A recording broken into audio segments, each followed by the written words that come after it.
ಮಕ್ಕಳೇ, welcome back ನಿಮ್ಮ English 1 ಕ್ಲಾಸ್ಗೆ. ಇವತ್ತಿನ ಕ್ಲಾಸಲ್ಲಿ ನಾನು ನಿಮ್ಮ ಟೀಚರ್ ಪದ್ಮಶ್ರೀ ಮುರಳಿ. ಇವತ್ತಿನ ಕ್ಲಾಸಲ್ಲಿ ಮಕ್ಕಳೇ ನಾವು ಒಂದು ಹೊಸ ಲೆಸನ್ನ ಸ್ಟಾರ್ಟ್ ಮಾಡೋಣ. ನಂಗಂತೂ ತುಂಬ ಎಕ್ಸೈಟೆಡ್ ಆಗಿದ್ದೀನಿ. ನೀವು ಹೆಂಗಿದ್ದೀರಾ? ನಿಮ್ಗೆ ಹೆಂಗೆ ಅನಿಸ್ತಿದೆ? ಇವತ್ತಿನ ಕ್ಲಾಸಲ್ಲಿ ನಾವು ದಿ ಎಲಿಕ್ಸರ್ ಆಫ್ ಲೈಫ್ ನಾವು ಓದೋಣ. ಸೊ ಈ ಹೆಸರು ನೋಡಿದ ತಕ್ಷಣ ಹೆದರಿಕೆ ಆಗುತ್ತಲ್ಲ, ಏನಪ್ಪ ಇದು, ಯಾವ್ದ್ರ ಬಗ್ಗೆ ಇರ್ಬೋದು ಒಂಥರ ಕ್ಯೂರಿಯಾಸಿಟಿ ಬಿಲ್ಡ್ ಆಗುತ್ತೆ. ಇದನ್ನ ಬರೆದಿದ್ದವರು CV ರಾಮನ್ ಅವರು. ಆಯ್ತಾ? ಸೊ ನಾವು ಈ ಪರ್ಟಿಕ್ಯುಲರ್ ಲೆಸನ್ನ ಕಂಪ್ಲೀಟ್ ಆಗಿ ಓದಿ ಅರ್ಥ ಮಾಡ್ಕೊಳ್ಳೋಣ. ಸೊ ನಾನು ಕನ್ನಡದಲ್ಲಿ ಸಿಂಪಲ್ ಆಗಿ ನಿಮ್ಗೆ ಎಕ್ಸ್ಪ್ಲೇನ್ ಮಾಡ್ತೀನಿ. ನಾವು ಲೆಸನ್ನ ಓದಕ್ಕಿಂತ ಮೊದಲು ಆಥರ್ ಬಗ್ಗೆ ಕಲಿಯೋಣ. ಆಥರ್ ಯಾರು? CV ರಾಮನ್ ಅವರು.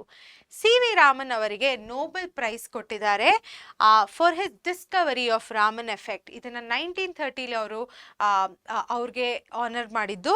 ಇದ್ರ ಜೊತೆ ಅವ್ರಿಗೊಂದು ಅವಾರ್ಡ್ ಕೂಡ ಸಿಕ್ಕಿದೆ. ಯಾವ ಅವಾರ್ಡು? ಭಾರತ್ ರತ್ನ ಅವಾರ್ಡು. ಇದನ್ನ ಗೌರ್ಮೆಂಟ್ ಆಫ್ ಇಂಡಿಯಾ ಅವ್ರು ಕೊಟ್ಟಿರೋದು.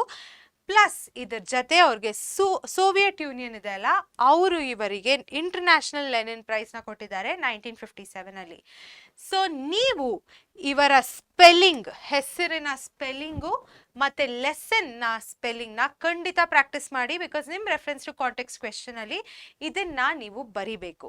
ಅರ್ಥ ಆಯ್ತಾ? ಸೊ ಇದ್ರ ಜೊತೆಗೆ students, let start reading through the lesson.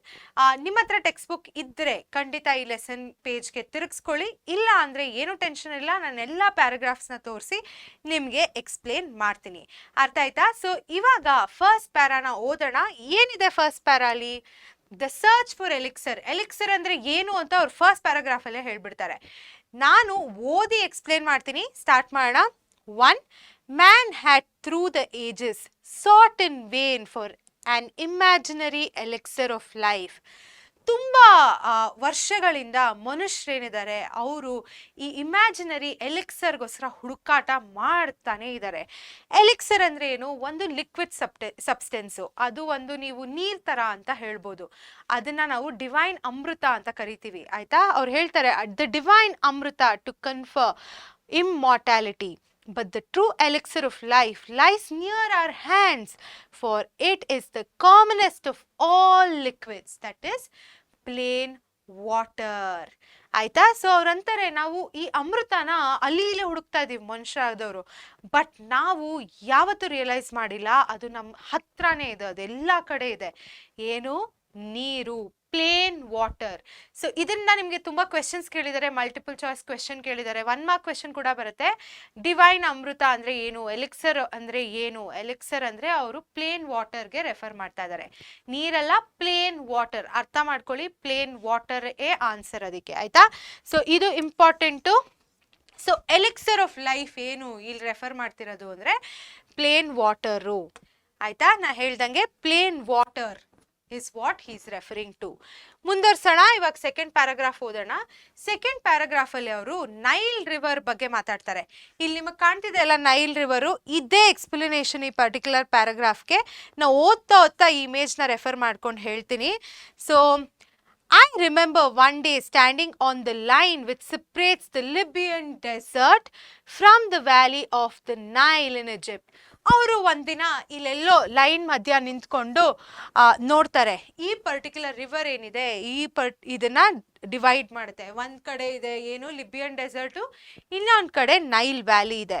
ಅವ್ರು ನೋಡ್ತಾ ಏನಂತಾರೆ, on one side was visible a sea of billowing sand without a speck of green or single living thing anywhere visible on it, while on the other side lay one of the greenest, most fertile and densely populated areas to be found anywhere on the earth, teeming with life and vegetation.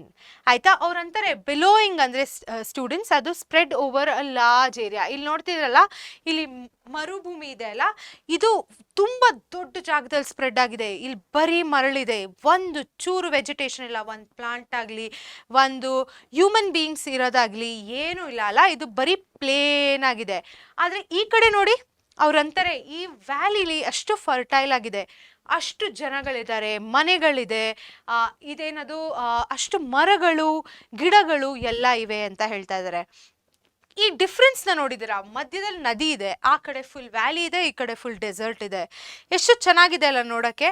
ಈ ತರ differentiation ಹೆಂಗ್ create ಆಯ್ತು? What, why what made this wonderful difference ಅಂತ ಅವ್ರು ಕೇಳ್ತಾರೆ. ಅದಕ್ಕೆ ಏನು answer, ಏನು ಇದನ್ನ ಈ ಡಿಫ್ರೆನ್ಸ್ನ ಕ್ರಿಯೇಟ್ ಮಾಡ್ತಾ ಇರೋದು? ಈ ಡಿಫ್ರೆನ್ಸ್ನ ಕ್ರಿಯೇಟ್ ಮಾಡ್ತಾ ಇರೋದು river Nile. Why? It is the water of river Nile flowing down the Mediterranean. ಈ ರಿವರ್ ನೈಲ್ ಇದೆಲ್ಲ ಮೆಡಿಟೇರಿಯನ್ ಇಂದ ಫ್ಲೋ ಆಗ್ತಾ ಇರೋದು from its sources a couple of thousands miles away. So ಈ ನದಿ, ಈ ನೀರೇನು ಹರಿತಿದೆ ಅಲ್ಲ ರಿವರಲ್ಲಿ, ಅದೇ ಈ ಪರ್ಟಿಕ್ಯುಲರ್ ಡಿಫ್ರೆನ್ಸ್ನ ಕ್ರಿಯೇಟ್ ಮಾಡ್ತಾ ಇರೋದು. ಅದಿಂದಾನೇ ಒಂದು ಕಡೆ ವ್ಯಾಲಿ ಇರೋದು, ಇನ್ನೊಂದು ಕಡೆ ಡೆಸರ್ಟ್ ಇರೋದು. ಅರ್ಥ ಆಯ್ತಾ? ಎಷ್ಟು ಚೆನ್ನಾಗಿದೆ ನೋಡಿ, ಒಂದು ನೀರು ಎಷ್ಟು ಇಂಪಾರ್ಟೆಂಟ್ ನಮ್ಮ ಲೈಫಲ್ಲಿ, ಎಷ್ಟು ಥರದ ಡಿಫ್ರೆನ್ಸಸ್ನ ತರುತ್ತೆ, ಎಷ್ಟು ಥರದ ಲ್ಯಾಂಡ್ಸ್ಕೇಪ್ಸ್ನ ಇದು ಫಾರ್ಮ್ ಮಾಡೋಕ್ಕೆ ಹೆಲ್ಪ್ ಆಗುತ್ತೆ ಅಂತ ಹೇಳ್ತಾ ಇದ್ದಾರೆ. ಮುಂದುವರ್ಸೋಣ ಇವಾಗ. ಸೊ ಜಿಯಾಲಜಿಸ್ಟ್ ಅಂದರೆ ಇಲ್ಲಿ ಬರ್ದಿದೆ ಎಲ್ಲ ಟರ್ಮು, ಅದು ಭೂವಿಜ್ಞರು. ಆಯಿತಾ? ಸೊ ಈ ಭೂವಿಜ್ಞಾನಿಗಳು ಏನಂತಾರೆ? ಸೊ ಇವ್ರ ಬಗ್ಗೆ ತುಂಬ ಕ್ವೆಶನ್ಸ್ನ ಕೇಳಿದ್ದಾರೆ. ಈಜಿಪ್ಟ್ ಬಗ್ಗೆ ಇವರು ತುಂಬ ರಿಸರ್ಚ್ ಮಾಡಿದಾಗ ಒಂದಿಷ್ಟು ಫ್ಯಾಕ್ಟ್ಸ್ನ ಕಂಡುಹಿಡಿದಿದ್ದಾರೆ. ಇದ್ರ ಬಗ್ಗೆ ಕೂಡ ನಿಮ್ಮ ಪರ್ಟಿಕ್ಯುಲರ್ ಎಕ್ಸಾಮಲ್ಲಿ ಕೇಳಿದ್ದಾರೆ ಕ್ವೆಶನ್ಸು. ಸೊ ನಾನು ಇದನ್ನು ಸ್ಟೆಪ್ ಬೈ ಸ್ಟೆಪ್ ಎಕ್ಸ್ಪ್ಲೇನ್ ಮಾಡ್ತೀನಿ. 2 ಮಾರ್ಕ್, 3 ಮಾರ್ಕ್, 4 ಮಾರ್ಕ್ ಕ್ವೆಶನ್ಸ್ ಆಗಿ ಇದು ಬಂದಿದೆ. ಸೊ ನಾನು ಎಕ್ಸ್ಪ್ಲೇನ್ ಮಾಡುವಾಗ ಖಂಡಿತ ಕಾನ್ಸಂಟ್ರೇಷನಿಂದ ಕೇಳಿ, ಓದಿ ಎಕ್ಸ್ಪ್ಲೇನ್ ಮಾಡ್ತೀನಿ ನಾನು. ಆಯ್ತಾ? Geologist tell us that the entire soil, ಈ ಮರಳೇನಿದೆ of Nile valley is the creation of river itself. ನಾವು ಹಿಂದಿನ ಸ್ಲೈಡಲ್ಲಿ ನೋಡಿದ್ವಿ ಅಲ್ಲ, ನೈಲ್ ವ್ಯಾಲಿ, ಅದಲ್ಲಿ ಇರೋ ಎಲ್ಲ ಮರಳು ಅಥವಾ ಮಣ್ಣೇನಿದೆ ಅದು ಈ ರಿವರ್ ಕ್ರಿಯೇಟ್ ಮಾಡ್ತಿದೆ. It's the creation of river it self. It was brought down as finest silt. Finest silt ಅಂದರೆ ಏನು? ಫೈನ್ ಆಗಿರೋ ಒಂದು ಮರಳು ಅಥವಾ ಇದು ಕ್ಯಾರಿ ಮಾಡುತ್ತಲ್ಲ ನೀರು. It was brought down as the finest silt in its flood waters from the highlands of Abyssinia and from remote central Africa. ಇದು ಫಸ್ಟು ಅಬ್ಸೇನಿಯಾ ಮತ್ತು ರಿಮೋಟ್ ಸೆಂಟ್ರಲ್ ಆಫ್ರಿಕಾ ಇಂದ ಇಲ್ಲಿಗೆ ತೊಗೊಂಬಂದಿರೋದು. ಆಯಿತಾ? ಅದು ಹರ್ಕೊಂಡು ಈ ಫೈನೆಸ್ಟ್ ಸಿಲ್ಟ್ನ ಅಲ್ಲಿಂದ ತೊಗೊಂಬರುತ್ತೆ. And laid down through ages in a trough that ತೊಟ್ಟಿ ಅಂತಾರೆ, through which the Nile flows into the sea. ಅದು ಆವಾಗಿಂದ ಫ್ಲೋ ಹಾಕೊಂಡ್ಬಂದ್ಬಿಟ್ಟು ಮೆಡಿಟೇರಿಯನ್ ಸೀನ ಜಾಯಿನ್ ಆಗುತ್ತೆ. ಸೊ ಈ ಫೈನೆಸ್ಟ್ ಸಿಲ್ಟ್ ಏನಿದೆ ಅಬ್ಸೇನಿಯಾ ಮತ್ತು remote central Africa, highlands of Abyssinia ಮತ್ತು ರಿಮೋಟ್ ಸೆಂಟ್ರಲ್ ಆಫ್ರಿಕಾಯಿಂದ ತೊಗೊಂಬಂದು ಅದು ಸೀಗೆ ಜಾಯಿನ್ ಆಗುತ್ತೆ, ಹರ್ಕೊಂಡು ಬರುತ್ತೆ. ಆ ಸಿಲ್ಟ್ ಏನಿದೆ ರಿವರ್ ನೈಲ್ ಜೊತೆ ಬರುತ್ತೆ. ಈ ಜಿಯಾಲಜಿಸ್ಟ್ ಏನಂತಾರೆ, Egypt in fact was made by its river. ಈ ರಿವರ್ ಏನಿದೆ ಈಜಿಪ್ಟ್ನ ಫಾರ್ಮ್ ಮಾಡಿದೆ ಅಂತ ಹೇಳ್ತಾರೆ. Its ancient civilization was created and sustained ಅಂದರೆ kept alive by the life-giving waters which come down years after year with unfailing regularity. ಈ civilisation ಏನಿದೆ ಅದು ಈ ನದಿನೇ ಫಾರ್ಮ್ ಮಾಡಿದೆ ಅಂತ ಹೇಳ್ತಾರೆ. ಇಲ್ಲಿ ಒಂದು ಎಕ್ಸಾಂಪಲ್ ಆಫ್ ಈಜಿಪ್ಟ್ ಕೊಟ್ಟಿದ್ದಾರೆ. ನಮ್ಮ ಭಾರತ ದೇಶದಲ್ಲಿ ಕೂಡ ಹೀಗೆ ಆಗಿತ್ತು. ನಿಮ್ಗೆ ಇಂಡಸ್ ವ್ಯಾಲಿ ಸಿವಿಲೈಸೇಷನ್ ಬಗ್ಗೆ ಕಲಿತಿರಲ್ಲ ಸೋಷಿಯಲ್ ಸೈನ್ಸಲ್ಲಿ, ಅದು ಕೂಡ ರಿವರ್ ಇಂಡಸ್ ಪಕ್ಕನೇ ಫಾರ್ಮ್ ಆಗಿದೆ. ಸೊ ಏನೇ ಥರದ ಏನ್ಷಿಯಂಟ್ ಸಿವಿಲೈಸೇಷನ್ ಆಗಿರಲಿ ಅದು ಯಾವಾಗಲೂ ಒಂದು ನದಿ ಪಕ್ಕನೇ ಇರುತ್ತೆ. ಬಿಕಾಸ್ ನೀರು ನಮಗೆ ಅಷ್ಟು ಇಂಪಾರ್ಟೆಂಟು. ಅರ್ಥ ಆಯ್ತಾ? ಸೊ ನೀರೇನು ಮಾಡಿದೆ, ತುಂಬ ಡಿಟರ್ಮೈನ್ ಮಾಡಿದೆ the nature of where people would live. Vegetation ಆಗಲಿ, ಫರ್ಟಿಲಿಟಿ ಆಫ್ ಲ್ಯಾಂಡ್ ಆಗಿರಲಿ, ಇದೆಲ್ಲ ನೀರ್ ಮೇಲೆ ಡಿಪೆಂಡೆಂಟ್ ಆಗಿದೆ. So to give this example and could give many other to emphasize that this common substance which we take for granted in our everyday life is the most potent ಅಂದ್ರೆ powerful. ಆಯ್ತಾ? and the most wonderful thing on the face of our earth.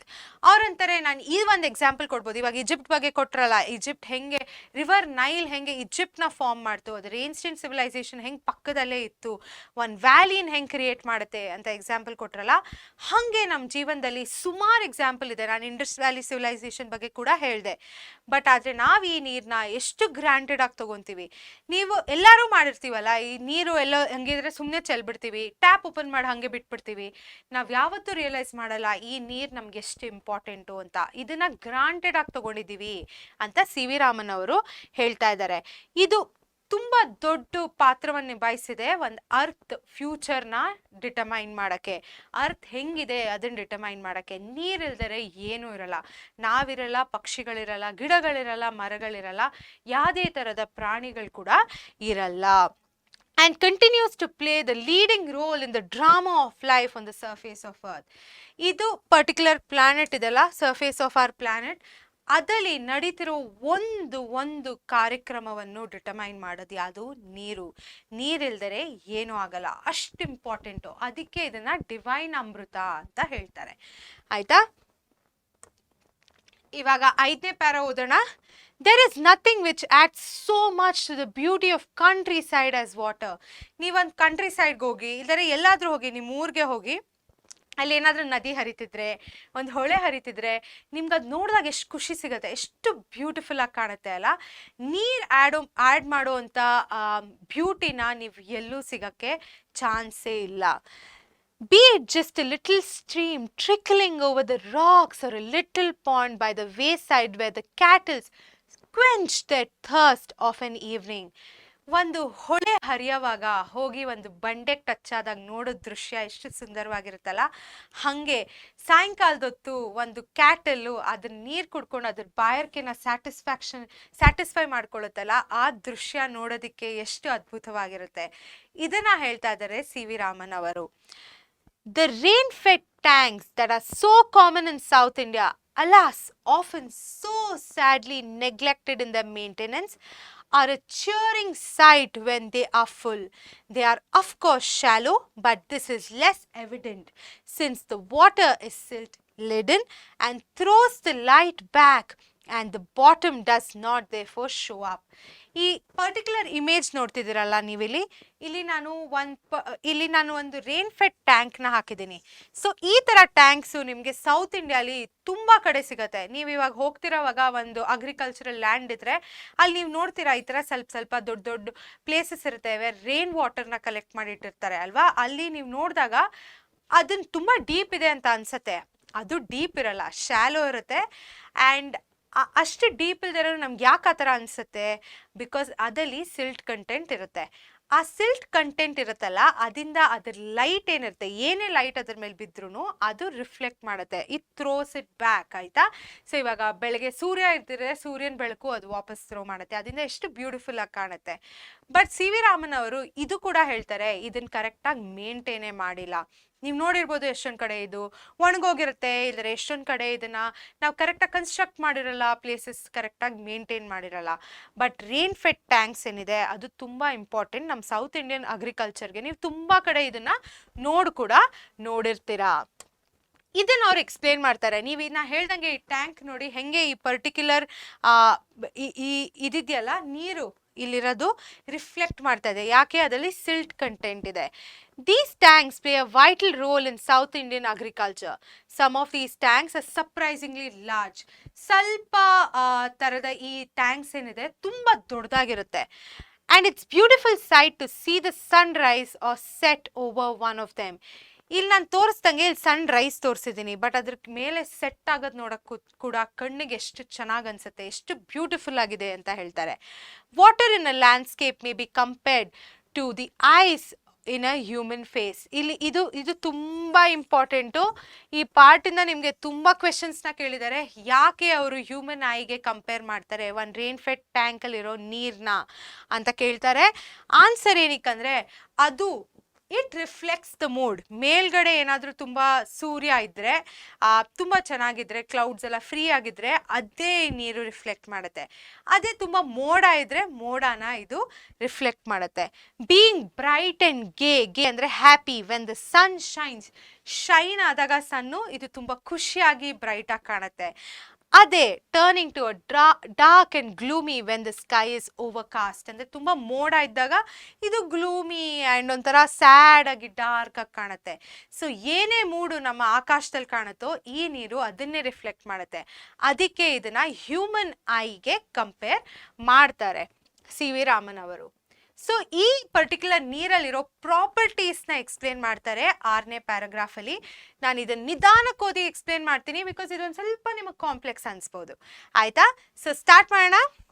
One of the most remarkable facts about water is its power to carry silt or finely divided soil in suspension. So ಒಂದು quality ವಾಟರ್ದು ಏನಂದರೆ ಅದು ಈ silt ಇದೆ ಅಲ್ಲ ಅದನ್ನು carry ಮಾಡುತ್ತೆ. Silt ಅಂದರೆ ಏನು? ನಿಮ್ಮ ಟೆಕ್ಸ್ಟ್ ಬುಕ್ಕಲ್ಲಿ ಗ್ಲಾಸರಿಯಲ್ಲಿ ಕೂಡ ಕೊಟ್ಟಿದ್ದಾರೆ, ಇಲ್ಲಿ ಕೂಡ ನಾನು ಹಾಕಿದ್ದೀನಿ. ಸಿಲ್ಟ್ ಅಂದರೆ sand or mud etcetera carried by flowing water and left at the mouth of a river. ಈ ಸ್ಯಾಂಡು ಮಡ್ ಏನಿರುತ್ತಲ್ಲ ಅದನ್ನ ಈ ನೀರು ಕ್ಯಾರಿ ಮಾಡಿ ಮೌತ್ ಆಫ್ ದ ರಿವರ್ಗೆ ಬಿಡುತ್ತಲ್ಲ ಅದನ್ನ ಸಿಲ್ಟ್ ಅಂತ ನಾವು ಹೇಳ್ತೀವಿ.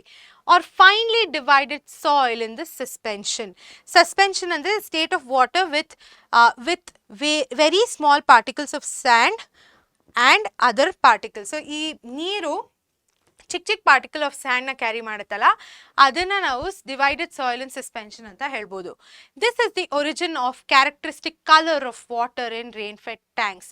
ಈ ಕಲರ್ ಇರುತ್ತಲ್ಲ ರೇನ್ ಫೆಡ್ ಟ್ಯಾಂಕ್ಸಲ್ಲಿ ನೀರ್ದು, ಆ ಕಲರು ಈ ಪರ್ಟಿಕ್ಯುಲರ್ ಸಿಲ್ಟು ಫೈನೆಸ್ಟ್ ಸಿಲ್ಟ್ ಏನು ಕ್ಯಾರಿ ಮಾಡುತ್ತೆ and finely divided soil in suspension ಏನಿದೆ ಅದು ಡಿಟರ್ಮೈನ್ ಮಾಡೋದು.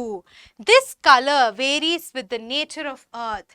ನೀವು ನೋಡಿರ್ಬೋದು ಒಂದು ಕಡೆ ಒಂದು ನೀರು ತುಂಬ ಬ್ರೈಟ್ ಆಗಿರುತ್ತೆ, ಒಂದೊಂದು ಕಡೆ ಡಲ್ ಆಗಿರುತ್ತೆ. ಇದೆಲ್ಲ ಡಿಟರ್ಮೈನ್ ಮಾಡೋದು ದ ನೇಚರ್ ಆಫ್ ಅರ್ತ್. ಈ ಸ್ಯಾಂಡು ಮಡ್ ಸಿಲ್ಟ್ ಕಂಟೆಂಟ್ ಏನಿರುತ್ತೆ ಅದು ಇದನ್ನು ಡಿಟರ್ಮೈನ್ ಮಾಡೋದು. ಇನ್ ದ ಕ್ಯಾಚ್ಮೆಂಟ್ ಏರಿಯಾ ಅಂತ ಹಾಕಿದ್ದಾರೆ. ಕ್ಯಾಚ್ಮೆಂಟ್ ಏರಿಯಾ ಅಂದರೆ ಏನು? An area which collects plentiful rainfall. ಅಂದರೆ ಮಳೆ ಬಿದ್ದಿ ಇದಾಗತ್ತಲ್ಲ ರೇನ್ ಫೆಡ್ ಟ್ಯಾಂಕ್ಸು, ಆವಾಗ ಅದನ್ನು ಕ್ಯಾಚ್ಮೆಂಟ್ ಏರಿಯಾ ಅಂತ ಹೇಳ್ತೀವಿ. ಇದನ್ನೆಲ್ಲ ಕಲೆಕ್ಟ್ ಮಾಡ್ಕೊಂಡು ಇಟ್ಕೊಳ್ಳುತ್ತಲ್ಲ ಆ ನೀರು ಈ ಸಿಲ್ಟ್ ಕಂಟೆಂಟ್ ಏನಿದೆ ಈ ಪರ್ಟಿಕ್ಯುಲರ್ ನೀರಲ್ಲಿ ಅದು ಇದರ ಕಲರನ್ನು ಡಿಟರ್ಮೈನ್ ಮಾಡುತ್ತೆ ಅಂತ ಹೇಳ್ತಾರೆ. And is most vivid immediately after a fresh flowing rain. Swiftly flowing water can carry fairly large and heavy particles. ಇವಾಗ ಜೋರಾಗಿ ಫಾಸ್ಟಾಗಿ ಫ್ಲೋ ಆಗೋವಂಥ ವಾಟರ್ ಏನಿದೆ ಅದು ದೊಡ್ಡ ಮತ್ತು ಹೆವಿ ಪಾರ್ಟಿಕಲ್ಸ್ನ ಕ್ಯಾರಿ ಮಾಡುತ್ತೆ. ಅದೇ ಫೈನೆಸ್ಟ್ ಪಾರ್ಟಿಕಲ್ಸ್ ಇರುತ್ತಲ್ಲ, ಚಿಕ್ಕ ಚಿಕ್ಕ ಪಾರ್ಟಿಕಲ್ ಫೈನ್ ಆಗಿರೋದು, however remain floating within the liquid. ಅದು ಈ ಲಿಕ್ವಿಡ್ ಮೇಲೇ ಫ್ಲೋಟ್ ಆಗ್ತಾ ಇದ್ಕೊಳ್ಳುತ್ತೆ. In spite of being the greater density and are of course extremely small but the number is also great. ಈ ಫೈನೆಸ್ಟ್ ಪಾರ್ಟಿಕಲ್ಸ್ ಏನಿದೆ ಅದು ಡೆನ್ಸಿಟಿಲೂ ಕೂಡ ಜಾಸ್ತಿ ಇದ್ರೂ ಫ್ಲೋಟ್ ಆಗ್ತಾ ಇರುತ್ತೆ. ಅದು ತುಂಬ ಸಣ್ಣ ಸ್ಮಾಲ್ ಆಗಿರುತ್ತೆ ಬಟ್ ಅದ್ರ ನಂಬರ್ ಕೂಡ ಲಾರ್ಜ್ ಆಗಿದೆ. ಅರ್ಥ ಆಯ್ತಾ? ಸೊ ಇದು ಒಂದು ಕಲರ್ ಹೆಂಗೆ ಡಿಟರ್ಮೈನ್ ಆಗುತ್ತೆ ಒಂದು ನೀರಿಗೆ ಅಂತ ಎಕ್ಸ್ಪ್ಲೇನ್ ಮಾಡ್ತಾ ಇರೋದು. ಸೊ ಈ ಫೈನೆಸ್ಟ್ ಸಿಲ್ಟ್ ಏನಿದೆ ಈ ಸಿಲ್ಟ್ ಏನು ಕ್ಯಾರಿ ಮಾಡುತ್ತೆ ಈ ನೀರು ಮತ್ತು finally divided soil in suspension ಇದೆ ಅದು ಈ ಕಲರ್ನ ಡಿಟರ್ಮೈನ್ ಮಾಡೋದು ರೇನ್ ಫೆಡ್ ಟ್ಯಾಂಕ್ಸಲ್ಲಿ ಕ್ಯಾಚ್ಮೆಂಟ್ ಏರಿಯಾಲಿ. ಅರ್ಥ ಆಯ್ತಾ? ಸೊ ಇದು ಇಂಪಾರ್ಟೆಂಟು. ಇಲ್ಲಿಂದ ಕೂಡ ಕ್ವೆಶನ್ ಕೇಳ್ತಾರೆ. ನಾ ಹೇಳ್ದಂಗೆ ಮುಂದುವರ್ಸೋಣ. ಇವಾಗ 7th ಪ್ಯಾರಾಗ್ರಾಫ್ ಓದೋಣ. The flow of water has undoubtedly played a great part and a beneficent one in the geological process by which the soil on the earth's surface has been formed from the rocks of its crust. ಅವ್ರು ಹೇಳ್ತಾರೆ ಈ ಹರಿಯೋ ನೀರೇನಿದೆ ಅದು ನಮ್ಮ geological ಪ್ರಾಸೆಸ್ಗೆ ತುಂಬ beneficial ಆಗಿ ಆಡ್ಕೊಂಡಿದೆ. ಆ ಒಂದು ಪಾತ್ರ ಏನಿದೆ ಆ ಪಾತ್ರವನ್ನು ತುಂಬ ಚೆನ್ನಾಗಿ ನಿಭಾಯಿಸಿದೆ ಅಂತ ಹೇಳ್ತಾ ಇದ್ದಾರೆ. ಈ ಅರ್ತ್ ಮೇಲಿರೋ ಕ್ರಸ್ಟ್ ಏನಿದೆ ಕ್ರಸ್ಟಲ್ಲಿ ಸಾಯಿಲ್ ಫಾರ್ಮೇಷನ್ಗೆ ಇದು ತುಂಬ ಹೆಲ್ಪ್ ಆಗಿದೆ ಅಂತ ಕೂಡ ಹೇಳ್ತಾ ಇದ್ದಾರೆ. The same agency however under appropriate conditions can also play a destructive role. ಈ ನೀರೇನಿದೆ ತುಂಬ ಒಳ್ಳೇದು ಕೂಡ ಮಾಡುತ್ತೆ ಬಟ್ ನಾವು ಅದನ್ನು ಕರೆಕ್ಟಾಗಿ ಇದು ಮಾಡಿದರೆ ಒಂದು ಸರ್ಟನ್ ಕಂಡೀಷನಲ್ಲಿ ಅದೆಲ್ಲವನ್ನು ನಾಶ ಮಾಡುವಂಥ ಅದಕ್ಕೆ ಶಕ್ತಿ ಕೂಡ ಇದೆ. ಅದಕ್ಕೆ ಕನ್ಸ್ಟ್ರಕ್ಟಿವೂ ಇದೆ ಡಿಸ್ಟ್ರಕ್ಟಿವೂ ಇದೆ ಅಂತ ಸಿ ವಿ ರಾಮನ್ ಅವರು ಹೇಳ್ತಾ ಇದ್ದಾರೆ. And wash away the soil which is the foundation of all agriculture. ಒಂದು ಅಗ್ರಿಕಲ್ಚರಲ್ ಲ್ಯಾಂಡಲ್ಲಿ ನೀವು ಸಡನ್ನಾಗಿ ಒಂದು ಫ್ಲಡ್ ಆದರೆ ಏನಾಗುತ್ತೆ ಆ top most layer of soil ಇದೆ ಅಲ್ಲ ಅದು ಹರ್ಕೊಂಡು ಹೊಟ್ಟೋಗುತ್ತೆ. ಅದರಿಂದ ಏನಾಗುತ್ತೆ ನೀವು ಯಾವುದೇ ಥರ ಬೆಳೆ ಬೆಳ್ಸೋಕ್ಕಾಗಲ್ಲ, ಯಾವುದೇ ಥರದ ಅಗ್ರಿಕಲ್ಚರ್ ನೀವು ಅದ್ರ ಮೇಲೆ ಮಾಡೋಕ್ಕೆ ಆಗಲ್ಲ ಅಂತ ಹೇಳ್ತಾ ಇದ್ದಾರೆ. And if allowed to proceed unchecked, ಇದನ್ನು ನಾವು ಚೆಕ್ ಮಾಡದೇರೆ can have the most disastrous effect. ಯಾವ ಥರ ಎಫೆಕ್ಟ್ ಆಗುತ್ತೆ ಅಂದರೆ ನೀವು ಅದನ್ನು ಇಮ್ಯಾಜಿನ್ ಕೂಡ ಮಾಡೋಕ್ಕಾಗಲ್ಲ ಅಂತ ಹೇಳ್ತಾ ಇದ್ದಾರೆ. On the life of the country, ನಮ್ಮ ಕಂಟ್ರಿನೇ ನಾಶ ಮಾಡುವಂಥ ಶಕ್ತಿ ಇದಕ್ಕಿದೆ, ನಾವು ಅದನ್ನು ಚೆಕ್ ಮಾಡ್ದೇರೆ ಅಂತ ಹೇಳ್ತಾ ಇದ್ದಾರೆ. It can also be checked, it can B checked, deserve the closest study. So ಅದನ್ನು ಚೆಕ್ ಮಾಡೋದಿದೆ ಅಲ್ಲ, ಅದು ತುಂಬ ಇಂಪಾರ್ಟೆಂಟು. ನಾವು ಅದಕ್ಕೆ ತುಂಬ ಚೆನ್ನಾಗಿ ಕ್ಲೋಸ್ ಆಗಿ ಓದಬೇಕು ಅಂತ ಕೂಡ ಹೇಳ್ತಾ ಇದ್ದಾರೆ. ಸೊ ನೀರ್ ಬಗ್ಗೆ ನಾವು ರಿಸರ್ಚ್ ಮಾಡಬೇಕು ಅಂತ ಹೇಳ್ತಾ ಇದ್ದಾರೆ. ಇದಾದ್ಮೇಲೆ ಅವರು ಇದೇ ಪರ್ಟಿಕ್ಯುಲರ್ ಪ್ಯಾರಾಲಿ ಸಾಯಿಲ್ ಇರೋಷನ್ ಬಗ್ಗೆ ಕೂಡ ಮಾತಾಡ್ತಾರೆ. ಸಾಯಿಲ್ ಇರೋಷನ್ ಒಂದು ಇಂಪಾರ್ಟೆಂಟ್ ಪಾರ್ಟು. ಸಾಯಿಲ್ ಇರೋಷನ್ ಕಾಸಸ್ ಏನು, ಅದೇನು, ಅದನ್ನ ಹೆಂಗ್ ಪ್ರಿವೆಂಟ್ ಮಾಡೋದು ಅಂತ ತುಂಬಾ ತರದ ಕ್ವೆಶನ್ಸ್ ಕೇಳಿದ್ದಾರೆ. 3 ಮಾರ್ಕ್ ಕ್ವೆಶನ್, 4 ಮಾರ್ಕ್ ಕ್ವೆಶನ್ ಕೂಡ ಇದ್ರ ಬಗ್ಗೆ ಬರುತ್ತೆ. ಸೊ ನಾನು ಹೇಳೋವಾಗ ಖಂಡಿತ ಪಾಯಿಂಟ್ ಟು ಪಾಯಿಂಟ್ ಕರೆಕ್ಟ್ ಆಗಿ ಕೇಳಿಸ್ಕೊಳ್ಳಿ. ದ ಪ್ರಾಬ್ಲಮ್ ಆಫ್ ಸಾಯಿಲ್ ಇರೋಷನ್, ಕನ್ನಡದಲ್ಲಿ ಮಣ್ಣಿನ ಸವಕಳಿ ಅಂತ ಹೇಳ್ತಾರೆ, is one of the serious import in various countries and especially in many parts of India. ತುಂಬ ಭಾಗಗಳಲ್ಲಿ ಇಂಡಿಯಾಲ್ ಕೂಡ ಸಾಯಿಲ್ ಇರೋಷನ್ನು ಒಂದು ದೊಡ್ಡ ಪ್ರಾಬ್ಲಮ್ ಆಗಿದೆ. ಅರ್ಥ ಆಯ್ತಾ? ಸೊ ಇದನ್ನ ನಾವು ಅರ್ಥ ಮಾಡಿಕೊಂಡು ಅದನ್ನ ಪ್ರಿವೆಂಟ್ ಮಾಡೋದು ತುಂಬ important. The conditions under which it occurs and the measures by which it can be check deserve closest study. So ಅದು ಹೆಂಗೆ ಅಕ್ಕರ್ ಆಗುತ್ತೆ ಮತ್ತು ನಾವು ಅದನ್ನು ಹೆಂಗೆ ತಡಿಬೋದು ಅಂತ ಓದಬೇಕು, ಅದ್ರ ಬಗ್ಗೆ ರಿಸರ್ಚ್ ಮಾಡಬೇಕು ಅಂತ ಹೇಳ್ತಾ ಇದ್ದಾರೆ CV ರಾಮನ್ ಅವರು. ಇವಾಗ ಸಾಯಿಲ್ ಇರೋಷನ್ ಯಾವ ಸ್ಟೆಪ್ಸಲ್ಲಿ ನಡೆಯುತ್ತೆ ಅಂತ ನಾವು ನೋಡೋಣ ಮುಂದಿನ ಸ್ಲೈಡಲ್ಲಿ. ಅದ್ರ ಬಗ್ಗೆ CV ರಾಮನ್ ಅವರು ಮಾತಾಡ್ತಾ ಇದ್ದಾರೆ. ಇದರಲ್ಲಿ 8th ಪ್ಯಾರಾಗ್ರಾಫ್, ಮುಂದಿನ ಸ್ಲೈಡ್ ಅಲ್ಲ, ನಂದಲ್ಲಿ ಸ್ಲೈಡು, ಬಟ್ ನಿಮ್ಮ ಟೆಕ್ಸ್ಟ್ ಬುಕ್ಕಲ್ಲಿ 8th ಪ್ಯಾರಾಗ್ರಾಫ್ ಇದು. Soil erosion occurs in successive steps. ಅದು ಹೆಂಗೆ ನಡೆಯುತ್ತೆ, ಹೆಂಗೆ ಆಗತ್ತೆ ಅನ್ನೋದನ್ನು ಹೇಳ್ತಾರೆ. ಅದು ಒಂದು ಸ್ಟೆಪ್ ಆದಮೇಲೆ ಇನ್ನೊಂದು ಸ್ಟೆಪ್ಪು, ಅದಕ್ಕೆ ಸಕ್ಸೆಸಿವ್ ಅಂತಾರೆ, one after the other. The earliest of which may easily pass unnoticed. Early steps ಇದೆ ಅಲ್ಲ, ಅದನ್ನ ನಾವು ನೋಟಿಸ್ ಕೂಡ ಮಾಡಲ್ಲ, ಅದಷ್ಟು ಈಸಿಯಾಗಿ ಹೊಟ್ಟೋಗುತ್ತೆ, ನಮಗೆ ಗೊತ್ತೂ ಆಗಲ್ಲ ಅಂತ ಹೇಳ್ತಾ ಇದ್ದಾರೆ. In the later stages the cutting up and washing away of earth is only two painful. ನೋಡೋದಕ್ಕೆ ಎಷ್ಟು ಒಂಥರ ಹಿಂಸೆ ಆಗುತ್ತೆ, ಬಿಕಾಸ್ ಸಾಯಿಲ್ ಇರೋಷನ್ ಆದಾಗ ಟಾಪ್ ಮೋಸ್ಟ್ ಲೇಯರ್ನ ಎತ್ಕೊಂಡು ಹೊಟ್ಟೋಗುತ್ತೆ. ಅದರಿಂದ ಏನಾಗುತ್ತೆ, it too painful apparent in the formation of deep gullies and ravines. So idinda deep gullies ಮತ್ತೆ ravines form ಆಗುತ್ತೆ. ಇದೇನಿದೆ, channels made by running water, in ಹರಿಯೋ ನೀರಿದೆ ಅಲ್ಲ, ಅದು ಈ ಪರ್ಟಿಕ್ಯುಲರ್ ಚಾನಲ್ಸ್ನ ಫಾರ್ಮ್ ಮಾಡುತ್ತೆ. ನೀವಿಲ್ಲಿ ನೋಡ್ತಿದ್ದೀರಲ್ಲ, ಈ ಥರ ಫಾರ್ಮ್ ಆಗುತ್ತೆ. ಆಯಿತಾ? Which make agriculture impossible. ಈ ಥರ ಲ್ಯಾಂಡ್ ಮೇಲೆ ನೀವು ಯಾವುದೇ ಥರದ ಗಿಡ ಅಥವಾ ಮರನ ಬೆಳೆಸಬಹುದಾ? ಇಲ್ಲ ಅಲ್ಲ, ಅದರಿಂದ ಅಗ್ರಿಕಲ್ಚರು ಇಂಪಾಸಿಬಲ್ ಆಗಿಬಿಡುತ್ತೆ. Resulting sudden burst of excessively heavy rain resulting in a large runoff of surplus water are the principal factors in causing soil erosion. ಈ ನೀರಿಂದ ಸಾಯಿಲ್ ಇರೋಷನ್ ಕಾಸ್ ಆದಾಗ ಜೋರಾಗಿ ಮಳೆ ಬರುತ್ತೆ. ಜೋರಾಗಿ ಮಳೆ ಬಂದಾಗ ಅಷ್ಟು ನೀರು ಹರಿಯತ್ತಲ್ಲ, ನೀವು ನ್ಯೂಸಲ್ಲಿ ಯಾವಾಗಲೂ ನೋಡ್ತಿದ್ದೀರಾ, ಎಸ್ಪೆಷಲಿ ಮಾನ್ಸೂನ್ ಸೀಸನಲ್ಲಿ ಸಡನ್ ಆಗಿ ಜೋರಾಗಿ ಮಳೆ ಬಂದಾಗ ನೀರು ಹರ್ಕೊಂಡು ಹೋಗುತ್ತೆ. ಆವಾಗ ಅದ್ರ ಜೊತೆ ಟಾಪ್ ಮೋಸ್ಟ್ ಲೇಯರ್ ಕೂಡ ಎತ್ಕೊಂಡು ಹೋಗುತ್ತೆ ಸಾಯಿಲ್ದು, ಅದರಿಂದ ಸಾಯಿಲ್ ಇರೋಷನ್ ಆಗುತ್ತೆ.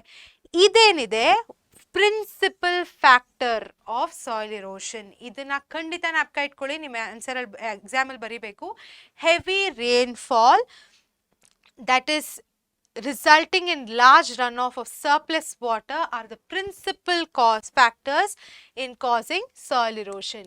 ಅದು ಪ್ರಿನ್ಸಿಪಲ್ ಫ್ಯಾಕ್ಟರ್ ಆಗಿದ್ರೆ ಕಾಂಟ್ರಿಬ್ಯೂಟರಿ ಫ್ಯಾಕ್ಟರು ಇದೆ, ಅಂದರೆ ಇದಕ್ಕೆ ಕಾಂಟ್ರಿಬ್ಯೂಟ್ ಮಾಡೋವಂಥ ಥಿಂಗ್ಸು ಇದೆ ಸಾಯಿಲ್ ಇರೋಷನ್ ಕಾಸ್ ಆಗೋಕ್ಕೆ. ಯಾವುದು?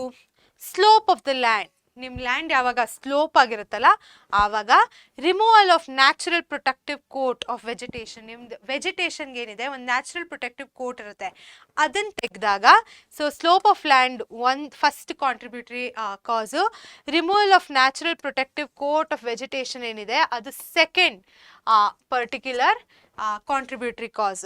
The existence of ruts along which the water can flow with rapidly gathering momentum.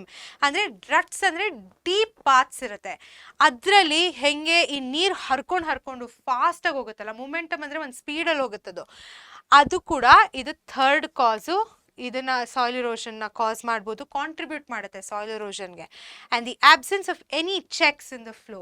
So ಈ ಫ್ಲೋನ ನಾವು ಚೆಕ್ ಮಾಡಿದರೆ ಆಬ್ಸೆಂಟ್ ಆಗಿ ಬಿಟ್ಟಿದ್ರೆ ಅದು ಕೂಡ ಸಾಯಿಲ್ ಇರೋಷನ್ನ ಕಾಸ್ ಮಾಡ್ಬೋದು. And the absence of any checks to such flow. ಆಯಿತಾ, ಇದು 4ನೇದು. ಸೊ ಈ 4 ಕಾಂಟ್ರಿಬ್ಯೂಟರಿ ಕಾಸಸ್ ಇದೆ. ಆಯಿತಾ, incredibly large quantities of precious soil can be washed away if such conditions exist. ಈ ಥರ ಕಂಡೀಷನ್ಸ್ ಏನಾದರೂ ಇದ್ದರೆ ಪ್ರೆಷಸ್ ಸಾಯಿಲ್ ಏನಿದೆ ಅದು ವಾಶ್ ಅವೇ ಆಗಿಬಿಡುತ್ತೆ. And is unhappily too often the case. ಇದು ಸುಮಾರು ಸತಿ ಆಗುತ್ತೆ, ತುಂಬ ಕಾಮನ್ ಅಂತ ಸಿ ವಿ ರಾಮನ್ ಅವರು ಹೇಳ್ತಾ ಇದ್ದಾರೆ. ಸೊ ನಾನು ಹೇಳ್ದಂಗೆ ಪ್ರಿನ್ಸಿಪಲ್ ಫ್ಯಾಕ್ಟರ್ಸು ಸಾಯಿಲ್ ಇರೋಷನ್ ಕಾಸ್ ಆಗೋಕ್ಕೆ, ಕಾಂಟ್ರಿಬ್ಯೂಟರಿ ಕಾಸಸ್ ಕೂಡ ಖಂಡಿತ ಜ್ಞಾಪಕ ಇಟ್ಕೊಂಡಿರಿ, ನಿಮ್ಮ ಎಕ್ಸಾಮಲ್ಲಿ ನೀವು ಬರಿಬೇಕಾಗತ್ತೆ. ಸೊ ಇದರ ಜೊತೆಗೆ ನಾವು 9th ಪ್ಯಾರಾಗ್ರಾಫ್ನ ಓದೋಣ. ಈ ಪ್ಯಾರಾಗ್ರಾಫಲ್ಲಿ ಅವರು ಹೆಂಗೆ ಸಾಯಿಲ್ ಇರೋಷನ್ನ ಪ್ರಿವೆಂಟ್ ಮಾಡ್ಬೋದು ಅಂತ ಹೇಳ್ತಾ ಇದ್ದಾರೆ. ಸೊ ಮಾರ್ಕ್ ಮಾಡ್ಕೊಳ್ಳಿ, ನೀವು ಆನ್ಸರ್ಗೆ ಪ್ರಿಪೇರ್ ಆಗೋವಾಗ 8th ಮತ್ತು 9th ಎರಡೂ ರೆಫರ್ ಮಾಡ್ಬೋದು. ದ ಮೆನೆನ್ಸ್ ಅಂದರೆ ಥ್ರೆಟ್ಟು. ಆಯಿತಾ, which soil erosion presents to the continuance of successful agriculture is an alarming one in many parts of India, calling urgently for the attention and preventive actions. ಈ threat ಏನು ಕಾಸ್ ಮಾಡುತ್ತೆ soil ಇರೋಷನು, ಅದು ತುಂಬ ಜಾಸ್ತಿ. And ಇದು ಕಂಟ್ರಿನೇ spoil ಮಾಡುವಂಥ, ಇಲ್ಲದರೆ ಕಂಟ್ರಿನೇ dissolve ಮಾಡುವಂಥ characteristic ಇದರಲ್ಲಿರುತ್ತೆ. ಅದರಿಂದ ಇದನ್ನು ಪ್ರಿವೆಂಟ್ ಮಾಡೋದು ತುಂಬ ತುಂಬ ಮುಖ್ಯ. The terracing of the land ಏನಿದೆ ಫಸ್ಟ್ ಟೆಕ್ನಿಕ್ಕು ಪ್ರಿವೆಂಟ್ ಮಾಡೋಕ್ಕೆ. ನೀವಿಲ್ಲಿ ನೋಡ್ತಿದ್ದೀರಲ್ಲ, ಪ್ರಿಪೇರಿಂಗ್ ಡಿಫ್ರೆಂಟ್ ಲೆವೆಲಲ್ಲಿ ಅಗ್ರಿಕಲ್ಚರ್ನ ಮಾಡ್ತಾ ಇದ್ದಾರೆ ಇಲ್ಲಿ. ಇದನ್ನು ನೀವು ಊಟಿಲಿ, ಕೊಡೆಕೆನಾಲಲ್ಲಿ, ಕೂರ್ಗಲ್ಲಿ ಕೂಡ ನೋಡಿರ್ತೀರ. ಟೆರೆಸ್ ಫಾರ್ಮಿಂಗ್ ಅಂತ ನಾವು ಕರಿತೀವಿ. ಇದು ಹೆಲ್ಪ್ ಮಾಡುತ್ತೆ ಸಾಯಿಲ್ ಇರೋಷನ್ನ ಪ್ರಿವೆಂಟ್ ಮಾಡೋದಲ್ಲಿ. The construction of bunds to check the flow of water. So ನಾವು ಬಂಡ್ಸ್ನ ಕನ್ಸ್ಟ್ರಕ್ಟ್ ಮಾಡಿದ್ರೆ ಅದು ಈ ವಾಟರ್ ಹೆಂಗೆ ಫ್ಲೋ ಆಗ್ತಿದೆ ಅದನ್ನು ಚೆಕ್ಕಲ್ಲಿಟ್ಟಿರುತ್ತೆ. ಅದು second technique to prevent soil erosion. The practice of ಕಾಂಟ್ಯೂರ್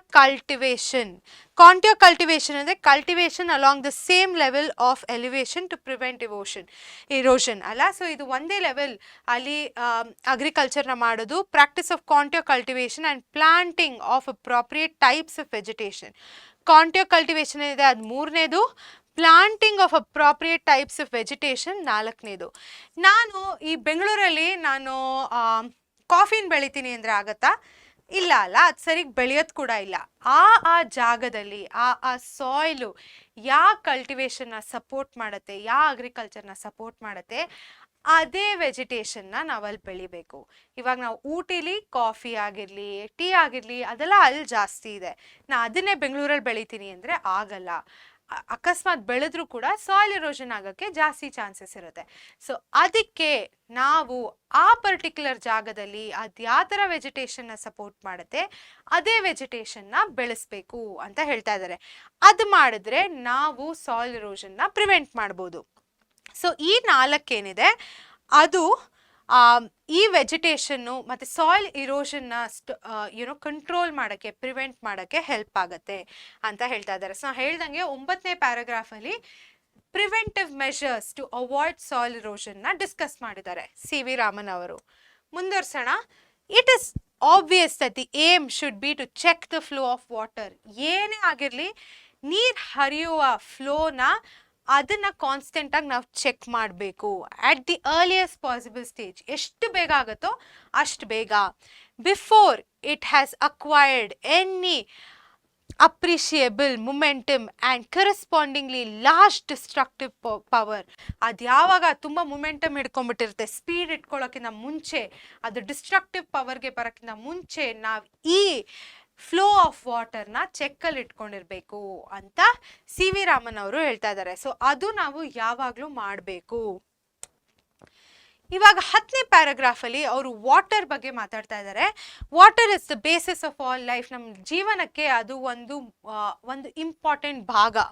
every animal and every plant contains a substantial ಅಂದರೆ ಜಾಸ್ತಿ, large in size, value or importance ಆಯ್ತಾ.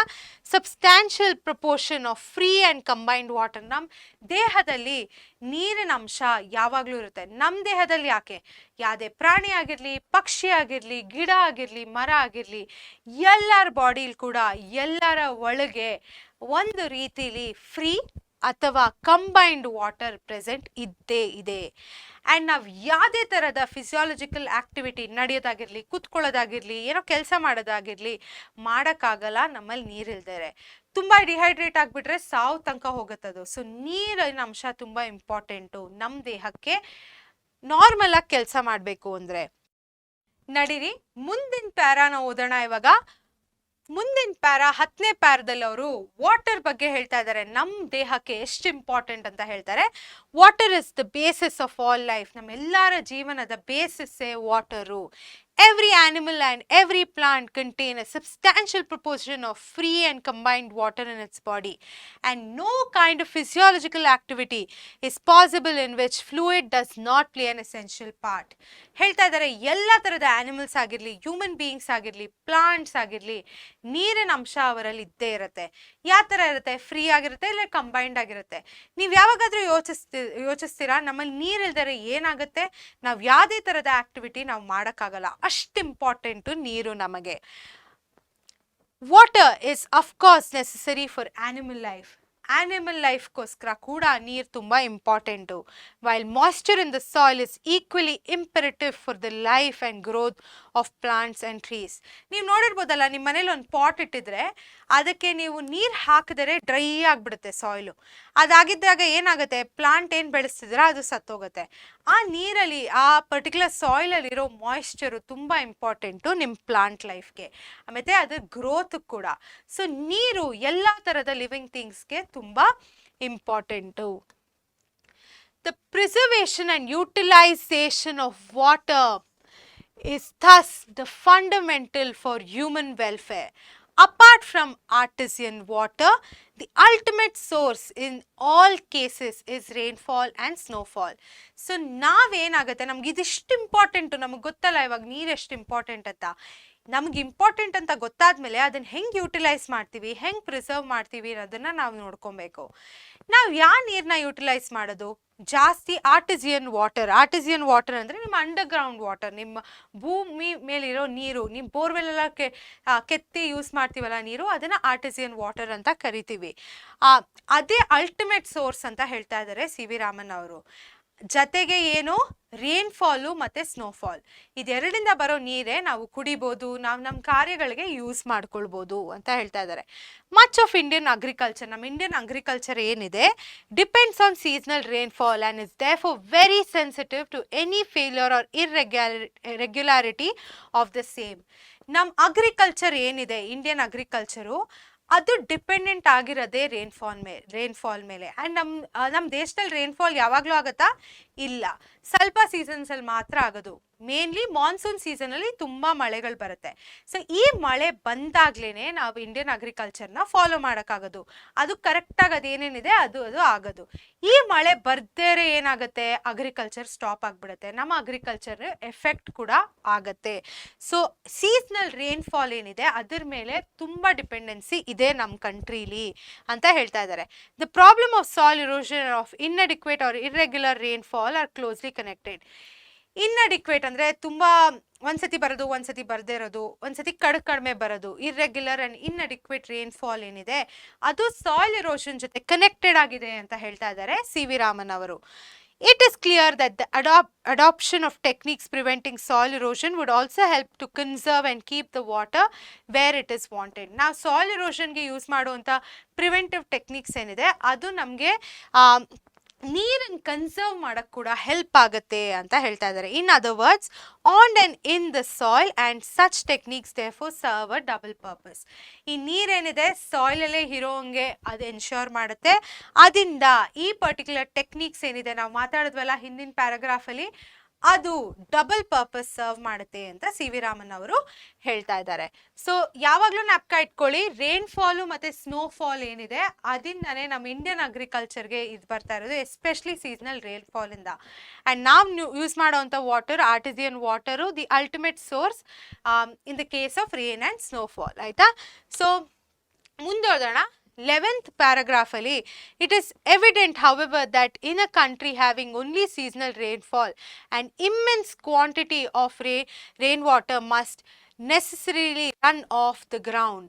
The collection and utilization of this water is a vital importance.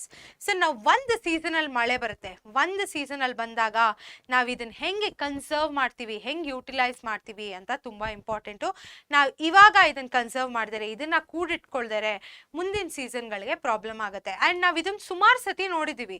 ಸಮ್ಮರಲ್ಲಿ ನೀರೇ ಇರಲ್ಲ, ಸಮ್ಮರಲ್ಲಿ ನೀರು ಇಲ್ಲದೆ ಇರೋವಾಗ any kind of Indian agriculture possible ಇರಲ್ಲ ಅಲ್ಲ. ಸೊ ನಾವು ಇದನ್ನು ಹೆಂಗೆ ಕನ್ಸರ್ವ್ ಮಾಡ್ಕೊತೀವಿ ಅದು important. Much of it flows down in the streams and rivers and ultimately finds its way to the sea. ಈ ರೇನ್ಫಾಲ್ ಏನಿದೆ, ಈ ಮಳೆಯಿಂದ ಬರುವಂಥ ನೀರೇನಿದೆ ರಿವರ್ಗಳು ಹೊಳೆಗಳಲ್ಲಿ ಸೇರಿ ಇದು ಫೈನಲಿ ಹೋಗಿ ಎಲ್ಲಿ ಸೇರತ್ತೆ, ನಮ್ಮ ಸಮುದ್ರಕ್ಕೆ ಹೋಗುತ್ತೆ. ಎಷ್ಟು ವೇಸ್ಟ್ ಆಗ್ತಿದೆ ನೀರು ಅಂತ ಹೇಳ್ತಾ ಇದ್ದಾರೆ. ಇನ್ಕ್ರೆಡಿಬಲಿ ಲಾರ್ಜ್ ಕ್ವಾಂಟಿಟಿ, ತುಂಬ ಜಾಸ್ತಿ ನೀರು ಆಫ್ ದ ಪ್ರೆಷಿಯಸ್ ಫ್ಲೂಯಿಡ್, ಅಂದರೆ ಪ್ರೆಷಿಯಸ್ ಫ್ಲೂಯಿಡ್ ಅಂದರೆ ಇಲ್ಲಿ ನೀರು, ಆಯಿತಾ, are thus lost to the country. ಇದು ಹೋಗಿ ಹರಿದು ಸಮುದ್ರಕ್ಕೆ ಸೇರಿದಾಗ ಇಷ್ಟು ಪ್ರೆಷಿಯಸ್ ಆಗಿರೋ ನೀರು ವೇಸ್ಟ್ ಆಗ್ತಿದೆ ಅಂತ ಹೇಳ್ತಾ ಇದ್ದಾರೆ.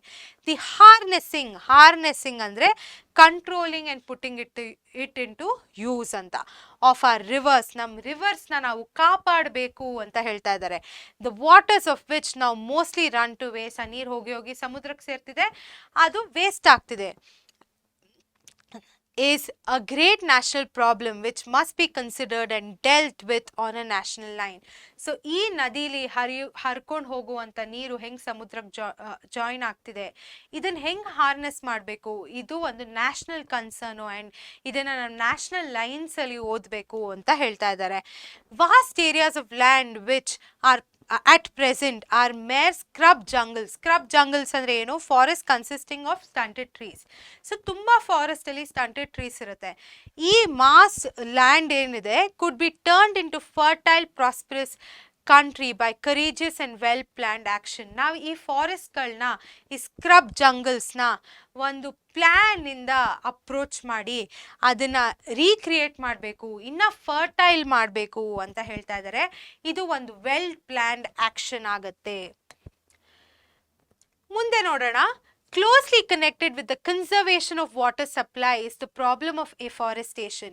ಈ ಕನ್ಸರ್ವೇಷನ್ ಇದೇನಿದೆ ನೀರ್ದು, ಅದು ಎಫಾರೆಸ್ಟೇಷನ್ ಜೊತೆನೂ ಕನೆಕ್ಟೆಡ್ ಆಗಿದೆ. The systematic planting of trees in every possible or even impossible areas and the development of what one can call civilized forest as distinguished from wild and untamed jungles is one of the most urgent needs of India. So ಈ civilized forest ಏನಿದೆ ಅದು conservation of water ಅಲ್ಲಿ help ಆಗುತ್ತೆ. Civilised forest ಅಂದರೆ ಏನು ಅಂತ ತುಂಬ questions ಬರುತ್ತೆ. ಸಿವಿಲೈಸ್ಡ್ ಫಾರೆಸ್ಟ್ ಅಂದರೆ ನಾವು systematically planting of suitable trees.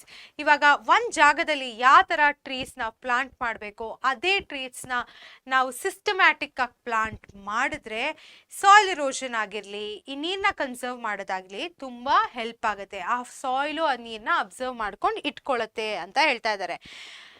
As distinguish from wild and untamed jungles, ನಾವು ಈ ಅನ್ಟೇಮ್ಡ್ ಜಂಗಲ್ಸ್ನಿಂದ ಅಲ್ಲ ಆಚೆ ಬಂದು ಸಿವಿಲೈಸ್ಡ್ ಫಾರೆಸ್ಟ್ನ ಕ್ರಿಯೇಟ್ ಮಾಡಬೇಕು. Such plantations would directly and indirectly prove a source of untold wealth of the country to the country ಅಂತ ಹೇಳ್ತಾರೆ. ಸೊ ಈ ಸಿವಿಲೈಸ್ಡ್ ಫಾರೆಸ್ಟ್ ಏನಿದೆ ಅದೊಂಥರ ಆಸ್ತಿ ಥರ ನಮಗೆ ಪ್ರೂವ್ ಆಗುತ್ತೆ. ಇದನ್ನ ನಾವು ಆದಷ್ಟು ಕ್ರಿಯೇಟ್ ಮಾಡಬೇಕು ಅಂತ ಹೇಳ್ತಾ ಇದ್ದಾರೆ. ದೇ ವುಡ್ ಚೆಕ್ ಸಾಯಿಲ್ ಇರೋಷನ್, ಇದು ಸಾಯಿಲ್ ಇರೋಷನ್ ಕೂಡ ಚೆಕ್ ಮಾಡುತ್ತೆ, ನಾ ಹೇಳ್ದಂಗೆ ಅದು ಅವಾಯ್ಡ್ ಕೂಡ ಮಾಡುತ್ತೆ, ಪ್ರಿವೆಂಟ್ ಮಾಡುತ್ತೆ. And conserve the rainfall of the country from flowing away to waste. ಇದೇನಾಗುತ್ತೆ, ನೀರು ಅವಾಗ ಅಬ್ಸರ್ವ್ ಮಾಡ್ಕೊಂಡು ಸಾಯಿಲ್ನ ಮಾಯ್ಸ್ಟಾಗಿ ಇಟ್ಕೊಳ್ಳುತ್ತೆ, ಅದರಿಂದ ನೀರು ವೇಸ್ಟ್ ಆಗಲ್ಲ ಅಂತ ಹೇಳ್ತಾ ಇದ್ದಾರೆ. ಕನ್ಸರ್ವೇಷನ್ ಆಫ್ ವಾಟ್ರು ಆಗ್ತಿದೆ, ಈ ಕಡೆ ಸಾಯಿಲ್ ಇರೋಷನ್ ಕೂಡ ಪ್ರಿವೆಂಟ್ ಆಗ್ತಿದೆ. ಡ್ಯೂಯಲ್ ಪರ್ಪಸ್ ತಿರ್ಗಾ ಸಾಲ್ವ್ ಆಗ್ತಿದೆ ಅಲ್ವಾ ಇದು. ಮುಂದೆ ನೋಡೋಣ. The measure necessity to control the movement of water and conserve the supplies of it can also serve subsidiary purpose of the value to the life of the countryside. By far the cheapest form of internal transport in the country is by boats and barges through canals and rivers. ಆಯ್ತಾ? So ಏನಂತ ಇದ್ದಾರೆ, ಈ measure ಏನಿದೆ necessary to control the movement water and conserve supplies of it can also serve subsidiary purpose of value to the countryside, life of countryside ಅಂತ ಹೇಳ್ತಾ ಇದ್ದಾರೆ. ನಮ್ಮ ದೇಶದಲ್ಲಿ ತುಂಬ ನೀರಿದೆ ಆಯಿತಾ, ಅದರಲ್ಲಿ ನಾವು ಟ್ರಾನ್ಸ್ಪೋರ್ಟ್ ಯಾವ ಥರ ಯೂಸ್ ಮಾಡ್ತೀವಿ, ಬೋಟ್ಸು, ಲಾರ್ಜ್ ಬೋಟ್ಸ್, ಬಾಗ್ಸ್ ಅಂದರೆ ಲಾರ್ಜ್ ಬೋಟ್ಸ್ ಆಯಿತಾ, ಫ್ಲ್ಯಾಟ್ ಬಾಟಮ್ ಇರೋವಂಥ ಲಾರ್ಜ್ ಬೋಟ್ಸು. ಸೊ ಇದನ್ನು ನಾವು ನದಿಗಳಲ್ಲಿ ಆಮೇಲೆ ಕ್ಯಾನಲ್ಸಲ್ಲಿ ಹೋಗೋಕ್ಕೆ ಯೂಸ್ ಮಾಡ್ತೀವಿ. We are hear much about programmes on rail and road construction. ನೀವು ಇವಾಗ ಒಂದು ರೋಡ್ ಕನ್ಸ್ಟ್ರಕ್ಷನ್ ಬಗ್ಗೆ ಆಗಿರಲಿ, ಒಂದು ಟ್ರೈನ್ ರೇಲ್ ಕನ್ಸ್ಟ್ರಕ್ಷನ್ ಬಗ್ಗೆ ಆಗಿರಲಿ, ತುಂಬ ಕೇಳ್ತೀವಲ್ಲ, ಹೊಸದಾಗಿ ಬರ್ತಾನೇ ಇರುತ್ತೆ. ಬಟ್ ನಾವು ಯಾವತ್ತಾದರೂ ವಾಟರ್ ಟ್ರಾನ್ಸ್ಪೋರ್ಟ್ ಬಗ್ಗೆ ಕೇಳಿದ್ದೀವ? ಈ ಬೋಟ್ಸ್ನ ಹೆಂಗೆ ಇಂಪ್ರೂವ್ ಮಾಡ್ಬೋದು, ನಾವು ಈ ಟ್ರಾನ್ಸ್ಪೋರ್ಟ್ನ ಹೆಂಗೆ ಇಂಪ್ರೂವ್ ಮಾಡೋದು, ಅದ್ರ ಬಗ್ಗೆ ಮಾತ್ರ ಯಾವುದೇ ಥರದ ಮಾತುಗಳು ಇಲ್ಲ. ಸೊ ನಾವು ಇಂಡಿಯಾಲಿ ತುಂಬ ಕಡಿಮೆ ಇಂಟರ್ನಲ್ ವಾಟರ್ ವೇಸ್ ಬಗ್ಗೆ ಮಾತಾಡಿದ್ದೀವಿ, ಇದ್ರ ಬಗ್ಗೆ ರಿಸರ್ಚ್ ನಡೆದಿದೆ, ಇಲ್ಲರ ಅದನ್ನು ಯೂಸ್ ಮಾಡಿದ್ದೀವಿ ಅಂತ ಹೇಳ್ತಾ ಇದ್ದಾರೆ. ಅಷ್ಟು ನೀರಿದೆ ನಮ್ಮ ಸುತ್ತಮುತ್ತ, ಅದರಲ್ಲಿ ನಾವು ಇಂಟರ್ನಲ್ ವಾಟರ್ ವೇಸ್ ಕ್ರಿಯೇಟ್ ಮಾಡ್ಬೋದು, ಬಿಕಾಸ್ ಅದು ಚೀಪೆಸ್ಟ್ ಕೂಡ ಆಯಿತಾ. ಬಟ್ ಅದ್ರ ಬಗ್ಗೆ ಏನು ನಡೆದಿಲ್ಲ ಅಂತ ಸಿ ವಿ ರಾಮನ್ ಅವರು 13th ಪ್ಯಾರಾಗ್ರಾಫಲ್ಲಿ ಹೇಳ್ತಾ ಇದ್ದಾರೆ. Then again, harvesting of water supplies usually makes impossible to development of hydroelectric power. The availability of electric power would make a tremendous difference to the life of countryside. ಈ ನೀರುಗಳೇನಿದೆ ಅಲ್ಲ, ರಿವರಲ್ಲಿ ನೀರು ಹರಿಯೋದನ್ನು ನಾವು ಡ್ಯಾಮ್ಸಲ್ಲಿ conserve ಮಾಡಿಬಿಟ್ಟು ಅದರಿಂದ electric power ಕೂಡ ತಗೊಳ್ಬೋದು. Hydro electric power ಏನಿದೆ, ಸುತ್ತಮುತ್ತ ಇರುವ ಒಂದು ವಿಲೇಜಸ್ ಆಗಿರಲಿ, ಜನಗಳು ಉಳ್ಕೊಂತಾರಲ್ಲ ಆ ಜಾಗಕ್ಕೆ ಒಂದು ವಿದ್ಯುತ್ತನ್ನು ಕೊಡುತ್ತೆ. ಅದರ ಜೊತೆ ಅಗ್ರಿಕಲ್ಚರ್ ಕೂಡ ಹೆಲ್ಪ್ ಆಗುತ್ತೆ. ಬಟ್ ಇದ್ರ ಬಗ್ಗೆ ಜಾಸ್ತಿ ರಿಸರ್ಚ್ ನಡೆದಿಲ್ಲ, ಇದು ಜಾಸ್ತಿ ಕಡೆ ಆಗಲ್ಲ ಅಂತ ಹೇಳ್ತಾ ಇದ್ದಾರೆ ಸಿ ವಿ ರಾಮನ್ ಅವರು. Enable rural economy to be improved. Rural economy ಏನಿದೆ ಅದು ಇಂಪ್ರೂವ್ ಆಗುತ್ತೆ ಹೈಡ್ರೋ ಎಲೆಕ್ಟ್ರಿಕ್ ಪವರಿಂದ ಹೇಳ್ತಾ ಇದ್ದಾರೆ. In particular, it would enable underground water to be tapped to a great extent. ನಮ್ಮ ಭೂಮಿಯಲ್ಲಿರೋ ನೀರನ್ನ ತುಂಬ ಹೆಲ್ಪ್ ಆಗೋ ಥರ ಇದು ನೋಡ್ಕೊಳ್ಳುತ್ತೆ hydro electric power. And thus help to overcome difficulties arising from irregularity and inadequacy of other sources of supply. So ಇದನ್ನು ನಾವು preserve ಮಾಡಿಕೊಂಡು ಕನ್ಸರ್ವ್ ಮಾಡ್ಕೊಂಡು ಯೂಸ್ ಮಾಡಿಕೊಂಡ್ರೆ ನಾವು ಬೇರೆ ಥರ ಇರ್ರೆಗ್ಯುಲಾರಿಟೀಸ್ ಏನಿದೆ, ಇನ್ಎಡಿಕ್ವೆಸೀಸ್ ಏನಿದೆ ಈ ನೀರು ಬರೋ ಮೂಲಕ ಅದನ್ನು ನಾವು ಬ್ಯಾಟಲ್ ಮಾಡ್ಬೋದು, ಅದನ್ನು ನಾವು ಒಂದು ಸ್ವಲ್ಪ ಡಿಫಿಕಲ್ಟೀಸ್ನ ಓವರ್ಕಮ್ ಮಾಡ್ಬೋದು ಅಂತ ಹೇಳ್ತಾ ಇದ್ದಾರೆ ಸಿ ವಿ ರಾಮನ್ ಅವರು ಇಲ್ಲಿ. In one sense, water is the commonest of all liquids. In other sense, it's the most uncommon liquids. ನಾ ಹೇಳ್ದಂಗೆ water everywhere, not a drop to drink ಅಂತಾರಲ್ಲ, ಆ ಥರ ಇದು ಎಷ್ಟು ಕಾಮನ್ನು, ಅಲ್ಲಿ ಇಲ್ಲಿ ಎಲ್ಲ ಕಡೆ ನೀರಿದೆ, ಬಟ್ ಅಷ್ಟೇ ಅನ್ಕಾಮನ್ನು ನೀರು ಅಂತ ಹೇಳ್ತಾ ಇದ್ದಾರೆ. ಅದಕ್ಕೆ ಎಷ್ಟು ಅಮೇಝಿಂಗ್ ಪ್ರಾಪರ್ಟೀಸ್ ಇದೆ, which are responsible for its unique power of maintaining animal and plant life. ಅದಕ್ಕಿರೋ ಪವರು ನಮ್ಮ ಜೀವನನ ಮೇಂಟೈನ್ ಮಾಡೋದಲ್ಲಿ, ಆ್ಯನಿಮಲ್ ಲೈಫು ಮತ್ತು ಪ್ಲಾಂಟ್ ಲೈಫ್ನ ಮೇಂಟೈನ್ ಮಾಡೋದಿದೆ ಅಲ್ಲ, ಅದು ಒಂಥರ ಸ್ಪೆಷಲ್ ಪ್ರಾಪರ್ಟೀಸಿಂದಾನೇ ಆಗತ್ತೆ ಅಂತ ಹೇಳ್ತಾ ಇದ್ದಾರೆ. The investigation of the nature and properties of water is therefore of the highest scientific interest and is for from exhausted field of research. ಅದಕ್ಕೆ ಹೇಳ್ತಾರೆ ಇದು ಸೈಂಟಿಫಿಕ್ ಇಂಟ್ರೆಸ್ಟ್ಗೆ ಇದು ಮೋಸ್ಟ್ ಇಂಪಾರ್ಟೆಂಟ್. ವಾಟರ್ ಬಗ್ಗೆ ನಾವು ಎಷ್ಟೇ ರಿಸರ್ಚ್ ಮಾಡಿದ್ರೂ ಸಾಕಿಲ್ಲ, ಇದನ್ನು ನಾವು ಹೆಂಗೆ ಕನ್ಸರ್ವ್ ಮಾಡಲಿ, ಹೆಂಗೆ ಪ್ರಿಸರ್ವ್ ಮಾಡ್ತೀವಿ, ಹೆಂಗೆ ಯೂಟಿಲೈಸ್ ಮಾಡ್ತೀವಿ ಅಂತ ನೋಡ್ಕೊಳ್ಳೋದು ತುಂಬ ತುಂಬ ಇಂಪಾರ್ಟೆಂಟ್ ಅಂತ ಹೇಳ್ತಾ ಇದ್ದಾರೆ. ಸೊ ಇದಕ್ಕೆ ನಾವು ಈ ಪರ್ಟಿಕ್ಯುಲರ್ ಎಸ್ಸೇನ ಅಂತ್ಯಕ್ಕೆ ಬರ್ತಾ ಇದ್ದೀವಿ ಮಕ್ಕಳೇ.